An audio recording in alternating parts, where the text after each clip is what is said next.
Here's what you missed at Glaucoma 360.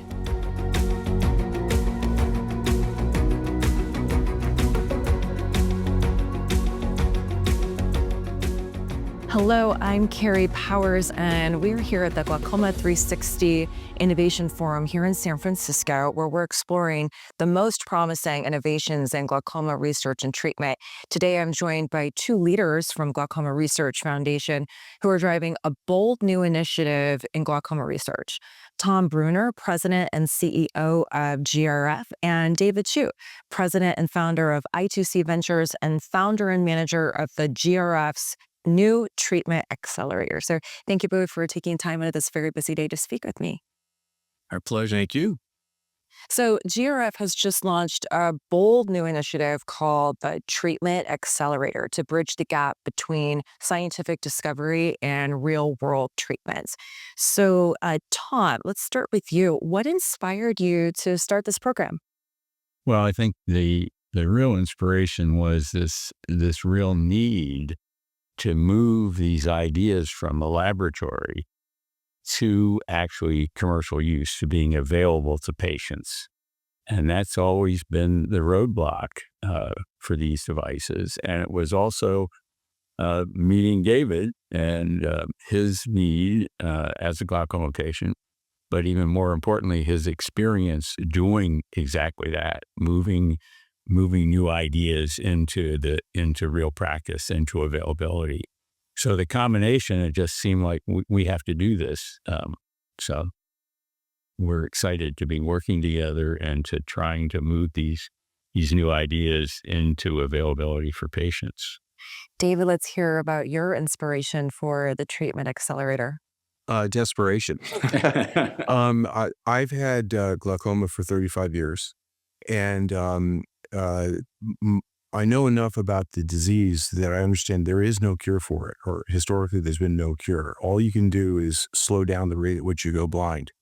And when I met Tom about 2 years ago, as a volunteer, there were no known cures for the disease, and the cure would be to prevent the optic nerve from dying. Right now, all you can do is manage the pressure in the eye and just try to slow the rate at which you lose vision. We began interviewing some of the scientists that had been funded by GRF, and they were explicitly charged with coming up with neuroprotection, prevent the optic nerve from dying.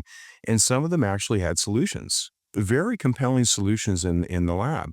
And so 3 of the folks that we had worked with had very compelling solutions, a gene therapy and some other molecules. And then with some additional research that we realized there were other methods of preventing the optic nerve from dying, which is the root cause of the problem. So at that point, it's like, oh, great, we can declare victory. We're going to save the sight of 80 million people, right? But with further research, you realize that the incentive structure of university research ends before the incentive structure of venture capital begins, meaning the traditional venture capitalist and large pharma looks at these things and says, yeah, I appreciate it. It might be great, but we can't invest in it. It's too risky, too expensive to process it, too long to market. We decline to invest. So you had this very real prospect that treatments that would prevent people from losing their vision with glaucoma would never get out of the academic environment. And I had spent my career building companies based on patented technologies and working with inventors and getting them to the point where they could be licensed off or whatever. And I thought, well, this is the same dynamic here.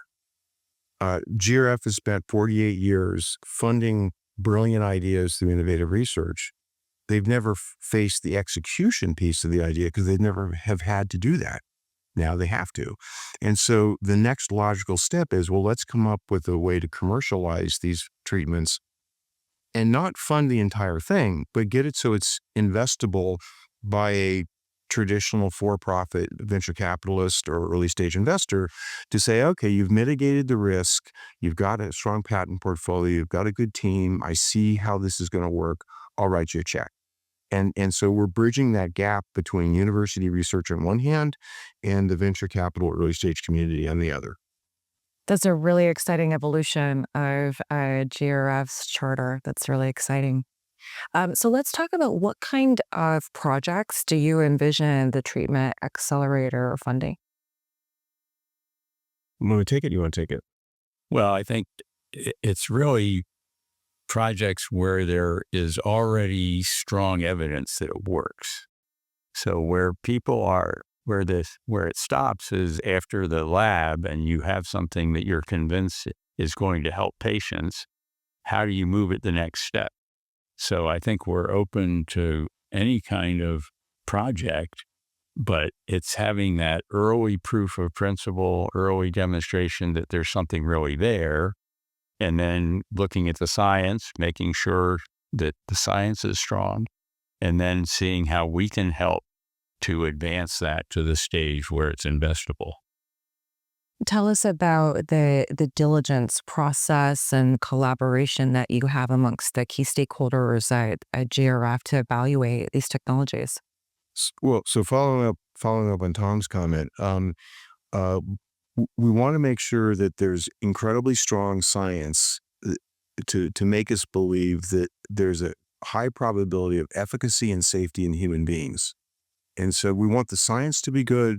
Usually in a university environment, they've proven something out in a mouse or a rabbit or a small mammal. Success there doesn't necessarily mean it's going to work in a human, but it's indicative of it, right? And so we want to have some compelling reasons to believe it could be safe and effective. Um, our mission is to form a company or fund a company to take that prospect of safety and efficacy and prove it out in a small human trial, while also making sure that it's intellectually protected with patents, and that there's a good business model and a good development model. Because once you've got all those things lined up and you think about it like a venture capitalist with a due diligence checklist, at some point, particularly when you've shown safety and efficacy in humans, now the value of that company goes up because the risk has gone down, and they'll be willing to write checks. So what we're looking for is uh, treatments or companies that offer the prospect of being successful, and it's worth funding it in kind of a milestone based way. If it's going to fail, we want to fail fast. We don't want to waste our time or our money, right? But if it's going to succeed, we sort of launch it. And we do have a group of scientific advisors so that we can go to them and get their opinions and validate the ideas. So there is a process there to make sure that that we're working in the right area or trying to advance the best opportunities. And we do also have really focus on neuroprotection. So we're not necessarily looking at what you might say are Me Too opportunities, just small improvements, but we're looking for solving major problems and neuroprotection, protecting those retinal nerve cells that connect your eye to your brain. That's the real key to curing the disease. And so that's a strong focus. I would imagine that a natural byproduct of investment from the Treatment Accelerator, given the credibility of Glaucoma Research Foundation and your collaborators and advisors, may lead to additional investment by outside venture groups that could even accelerate exponentially. So, Yeah. That's There's even philanthropists too. uh, So yeah. Yeah, that's exactly the idea, that there are billions of dollars ready to be invested in high return investments, and they understand that the promise of neuroprotection is phenomenal. It would be a tremendous business, um, but they're gated by the risk. And so our the intention here is to bridge that gap to make it an investable situation. In some cases, we serve as the management team because there is no natural manager coming out of the lab. In other cases, there's a great management team. We can't add value in that regard. But what we can do is work with key opinion leaders in the industry and the FDA to make neuroprotective studies much less expensive.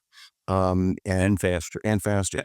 So we are working to reduce the time and the cost of neuroprotective studies by more than 50%, which then makes it less expensive to develop these things, which attracts more capital and makes it a better investment. So that's another thing that we're doing. it's phenomenal. So, for our researchers and innovators who might be out there watching this, how might they go about getting involved and getting evaluated by the Treatment Accelerator? I really think the best way is to get in touch with us. I mean, Glaucoma Research Foundation is pretty well known. We have this innovation meeting, Glaucoma 360, where we have those people there. So we just would love to hear from them and do our best to help as many as we can. Fantastic. So, David, as you look ahead, what's your vision for the Treatment Accelerator 5 years, 10 years out? What does success look like for you? I think we're at a point in time where we've gone from essentially no neuroprotective cures available. There was one a number of years ago that failed spectacularly, which I think made it kind of a smoking crater for a long time. So nobody wanted to touch it. And I think investment is like fashion. You're in or you're out. And so I think neuroprotection has been out of fashion for a very long time. Behind the scenes, there are 8 or 9 potentially very safe and effective treatments, different mechanisms of action, some gene therapy, small molecules, some devices. So the science is no longer the issue. The biology is no longer the issue. The funding is, right?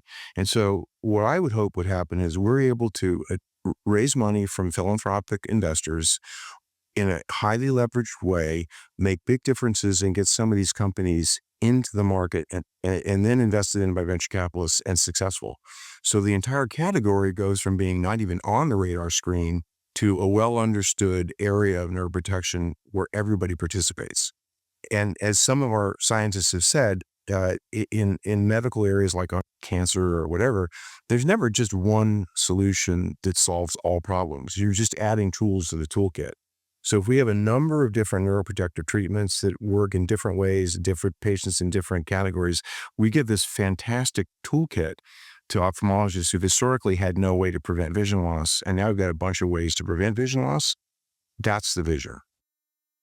Tom, I would love to hear from you. If you're a donor out there, why is now the right time to contribute to glaucoma research innovation? It really is because the opportunities are finally here.